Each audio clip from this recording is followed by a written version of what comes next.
You'll see the presentation, the title they've given me is Future Trends and Local Issues. I'm actually very skeptical, very worried to start this speech because you know predictions in technology, talking about future trends, is a very unpredictable business. You have to beware of those in our business, our industry, who make predictions about the future of technology. So I'm going to take the easy way out. I'm going to talk about some of the trends that I think are going to influence the direction of our business. But I'm not going to give you an opinion. I'm not going to tell you which way we go. You have a voting device. I'm going to give you the responsibility to let us know which direction you think we're going to take in the future. This is done in a little bit more of a narrative style. I hope to take some of the trends and issues we've talked about and bring it down to a local or regional level. The industry is full of very smart people from very important companies who have said very stupid things in terms of predicting technology. One of my favorite, 1997, speaking in front of thousands of people, Michael Dell at Gartner Symposium and IT Expo was asked about Apple Computer. And he said, look, I'd shut it down and give the money back to shareholders. Just a few weeks later, Apple purchased Next, and along with it, Steve Jobs returned to the company and became CEO. How ironic, how foolish this prediction looked. 1997, fast forward to 2012, Apple, the value of the company, the market cap, is 6 times that of Dell today. And in that period of time, Apple has gone on to redefine how we distribute digital content. It's gone on to redefine the smartphone business. It's gone on to redefine, in many cases, the way we sell technology.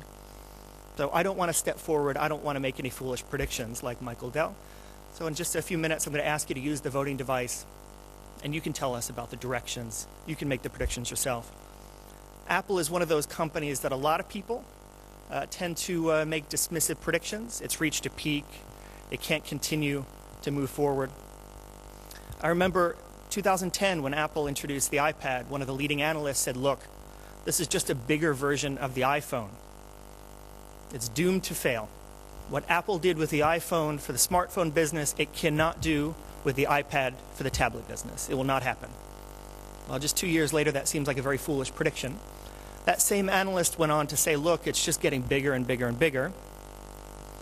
So if 2008 was the year of iPhone, 2010 is the year of iPad, he went on to very foolishly predict that it's just going to get bigger. 2012 would be the year of the iBoard, and 2014 would be the biggest Apple product of all, the iMac. Well, we're in 2012, and today, as I'm on stage right now, Apple in San Francisco is introducing what I don't believe will be the iBoard. Reportedly, it's going to be the 5th generation of its iPhone device. We'll all have to go back and look on the web tonight to see what those features are. Again, subject of a lot of rumors and predictions. I'll wait and see before I venture a guess on how successful the iPhone 5 will be. That's happening right here, right now, in fact. One of the stories that caught our attention in August, the big patent war between Apple and Samsung. A U.S. court in San Francisco ruled in favor of Apple and slapped Samsung with a $1 billion fine. Now, most people were talking about what this means in the short term for Samsung. I think the larger story was missed. I think in the short term, okay, they might have to redesign some of the products. They might have to stop shipments of certain products to the U.S. market. But really, those were older products, and they're going to have a very small impact on Samsung's bottom line. And I think probably Samsung will never actually write a check for $1 billion. What's more likely to happen is they enter into some sort of licensing agreement for the patents. I think the larger issue, I think what's most important in this and other things that are happening recently in the mobile space is that it closely resembles what was happening at the dawn of the PC era in the early 1980s. You remember Apple, Microsoft, and other companies were locked in all sorts of court battles, patent infringement, accusing them of ripping off design. Ultimately, in a few years, that was settled. Ultimately, Microsoft came out on top, and we all know what happened. For the next 25 years, they came to dominate the PC era. I think we're at a pivotal moment right now. We're entering a new era, and if you don't believe me, I always have to give a channel example at events like this. If you don't believe me that our business is changing, look at Ingram Micro, world's biggest technology distributor. Just last month, they make an all-in bet. $840 million to acquire Brightpoint, the largest distributor of mobile handsets. This gives Ingram immediate scale in the fast-growing mobility market. Okay, we have anecdotes, we're observing, we see these court cases. Ingram Micro is all pointing to one thing. This is the dawn of a new era. Lenovo calls it the PC Plus era. Some skeptics call it the post-PC era. I prefer something a little bit more positive, the mobile era. But it's quite clear that tablets and smartphones are disrupting the PC business that we know. The big question, this battle that's taking place right now, is who is going to control the tablet, who is going to control the smartphone in terms of their software. And as I see it, there's a battle between three companies. And it's unclear to me which one is going to step out in front. It's unclear to me which one is going to really drive the future of our business over the next, 10, 15 years. But as the PC, as the tablet, and as the smartphone are used interchangeably, we're going to need a new way of computing. Who is going to provide that software? Who is going to provide that vision for how we do it? Well, one of three choices. The first one, Apple's iOS, of course, through iPhone and iPad. And the thing it has going for it, certainly Apple clearly has defined the category. With the iPhone, they have brought the smartphone to the consumer class. With iPad, clearly they have proven that the tablet has gone mainstream. They're still, in many cases, the design leader. This is the company that all the industry, the manufacturers, the end users, everyone is looking to for the next big thing. It starts with a very strong position. On the downside, Apple is famous for being a walled garden. It has very strict control over its apps and its content. This is really what tripped Apple up in the early 80s. Did it have the best, the nicest, the most innovative PC with Apple and Apple II? Maybe. But what blocked its continued advance? Was it because as more and more people are computing, they demand that it's an open environment? They demand that devices will work well with others? Can they continue to hold on to the smartphone and to the tablet business as more and more people step into it?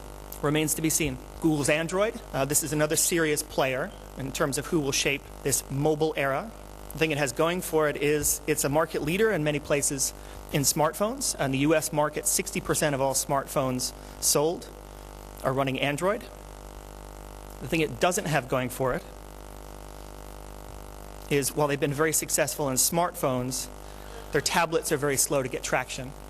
Their biggest partner, Samsung, has publicly come out and said, yes, adoption of Android running tablets has been a real disappointment to date. So Android, can they continue in this mobile era when they're strong in smartphone, but they're struggling in another category? And of course, the big wild card, Windows 8. We got an official launch date yesterday when Microsoft took the stage. Of course, this has the potential, the promise of being the great unifier. It promises to provide a uniform experience across devices. And think about it, it makes sense. Microsoft has control of the PC at the moment. You put it on a tablet, you put it on a smartphone, that provides the same experience whether you're using email in the office, whether you're on the go, whether you're using your tablet, whether you're using your smartphone in an elevator. I think as people are using these devices more interchangeably, they're going to demand the same experience. They're going to demand ease of use and a seamless use across those devices. The thing it has going for it is the potential to be the great unifier. But we're still waiting for the launch. It holds great promise, yes, but can it deliver on that promise? Remains to be seen. And in the opposite case of Android, we're seeing more interest on the part of manufacturers and even end users for Windows 8 on tablets and much less interest on smartphones. So again, mixed reviews, it remains to be clear. Remains to be seen. So I put the question to you. Take out the voting device. This is your chance to use it. I don't dare make a prediction. Which software will dominate the new world of mobile devices? You have 4 choices. Go ahead and make that selection right now. I'll give you just a few seconds. Which software will dominate the new era of mobile devices?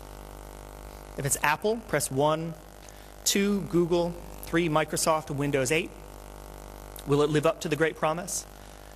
And 4 is the easy way out. I don't know, or no single dominant player. All right, we have about 90 votes. I think we're ready to reveal who you think is in the strongest position. Wow. Well, it seems Google will step in front of the pack, will control this new world of mobile devices. I wouldn't necessarily predict that from this audience, but I'm surprised, and we'll see what happens. I'll come back next year, 2 years from now, we'll see if it's in fact true. I want to move on. Again, another local example of the importance of this mobile era. Positivo, one of the leading PC brands in Brazil, has just made a big announcement that it's going to step into the smartphone space. So you've got even local powerhouses saying, look, we got to get in on the action. But it raises some very important questions about the future of PC brands across this region. I'm going to show you a few examples, starting, of course, with our region. These are names that you know much better than I do.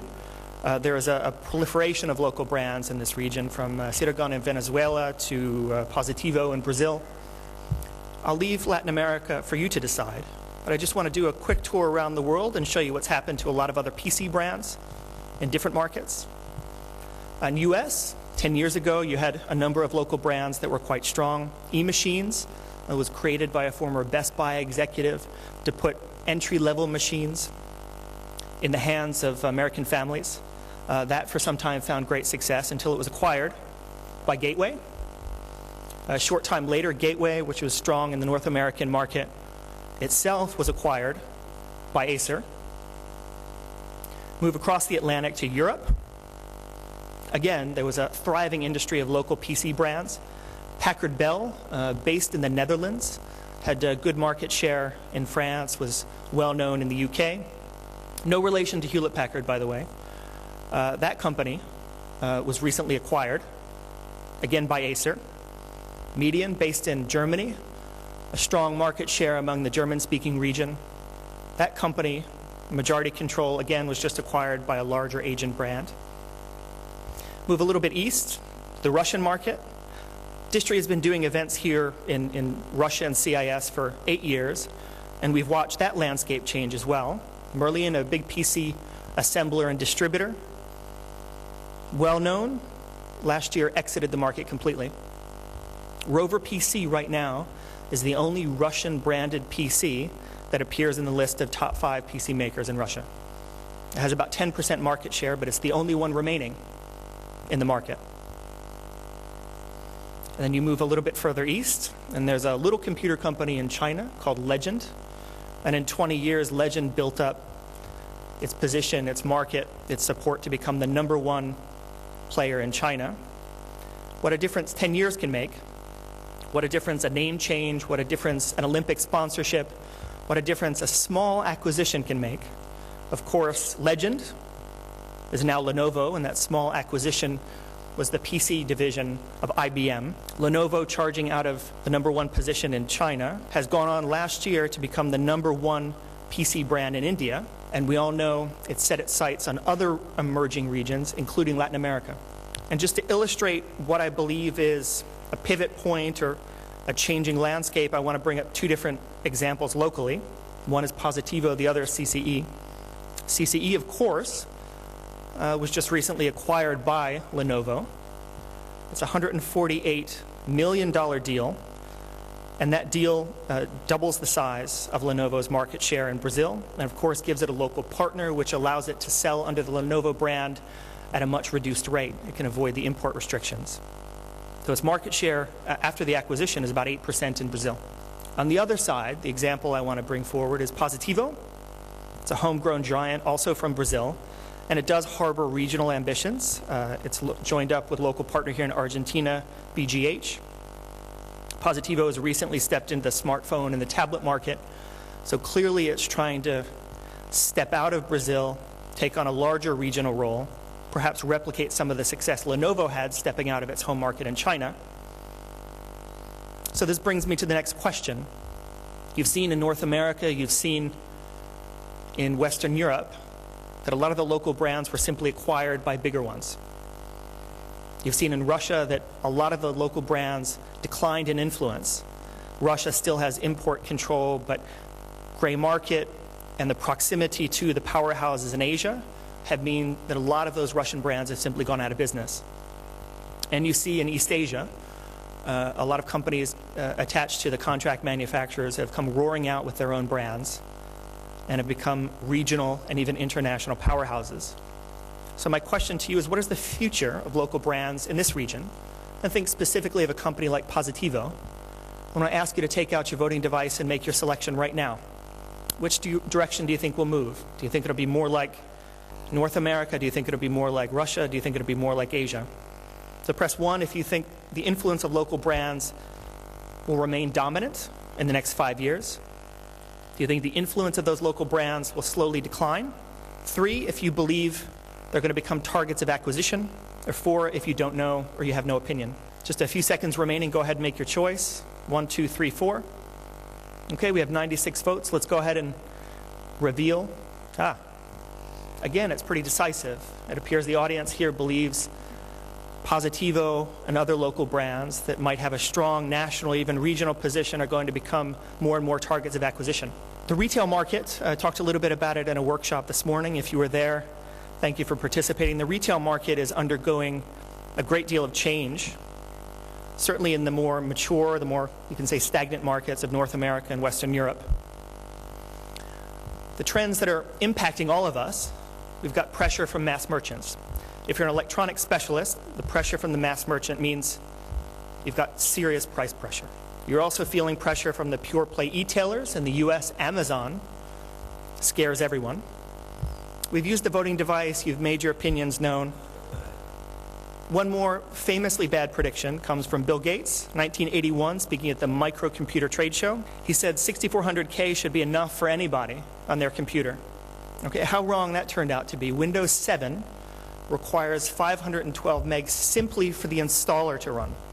Recently he said, look, I said some stupid things, but I don't think I said that. I promise I'll destroy this presentation. I promise if in the future all of our predictions using the voting device don't come to pass and we're proven wrong, we can just do what Bill Gates did and pretend like it never happened.